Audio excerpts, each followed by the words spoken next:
श्रीमद् भागवत गीता की 18 ज्ञान की बातें। सुख एवं आनंद मनुष्य के भीतर ही निवास करते हैं, परंतु मनुष्य उसे स्त्री में, घर में और बाहरी सुख प्राप्ति के लिए ढूंढ रहा है। श्री कृष्ण कहते हैं कि भगवान उपासना केवल शरीर से ही नहीं बल्कि मन से भी करनी चाहिए। ईश्वर का वंदन उन्हें प्रेम बंधन में बांधता है। मनुष्य की वासना ही उसके पुनर्जन्म का कारण होती है।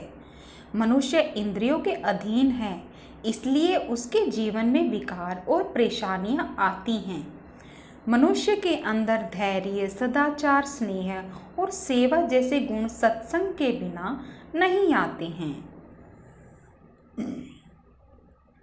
श्री कृष्ण कहते हैं, जिस प्रकार शरीर से वस्त्र मैले होने पर बदलते हैं, उसी प्रकार मन में यानी हृदय में मैले होने से उसे निकाल देना चाहिए। जवानी में जिसने ज़्यादा पाप किए हैं उसे बुढ़ापे में नींद नहीं आती है, उसे वह पश्चाताप में बिताते हैं। भगवान ने जिसे संपत्ति दी है उसे गाय रखकर सेवा करनी चाहिए, इससे भगवान प्रसन्न होते हैं। जुआ, मदिरापान, पर स्त्री गमन, अनैतिक संबंध, हिंसा, असत्य, भेद, आसक्ति और निर्दयता, इन सब में कल युग का वास होता है। इसलिए इसका और एक नाम है घोर कलयुग। अधिकारी शिष्य को यानी जो ज्ञान प्राप्त करने में परिश्रम करते हैं उसे सद्गुरु, अच्छा गुरु अवश्य मिलता है।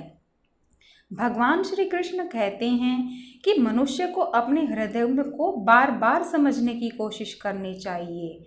ईश्वर के सिवाय उसका कोई नहीं है।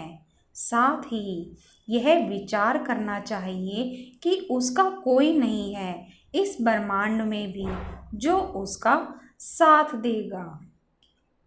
भोग में क्षणिक, क्षण भर के लिए सुख प्राप्त होता है, साथ ही त्याग में स्वार्थी आनंद है। श्री कृष्ण कहते हैं कि सत्संग ईश्वर की कृपा से मिलता है, परंतु कुसंगति में पड़ना मनुष्य के अपने ही विचारों के कारण होता है। लोभ और मोह माया, किसी से अधिक लगाव पाप के माता पिता कहे जाते हैं। साथ ही लोभ पाप का ही बाप है। श्री कृष्ण कहते हैं कि स्त्री का धर्म है कि रोज तुलसी और पार्वती का पूजन करें, इससे उनकी सुख समृद्धि हमेशा बने रहते हैं। मनुष्य को अपने मन और बुद्धि पर हमेशा विश्वास नहीं करना चाहिए, क्योंकि ये बार बार मनुष्य को दगा देते हैं। खुद को निर्दोष मानना बहुत बड़ा गुनाह साबित होता है। पति पत्नी पवित्र रिश्ता बनाए रखने से भगवान पुत्र के रूप में उनके घर आने की इच्छा रखते हैं। भगवान इन सभी कसौटियों पर कसकर, जांच परख कर ही मनुष्य को अपनाते हैं।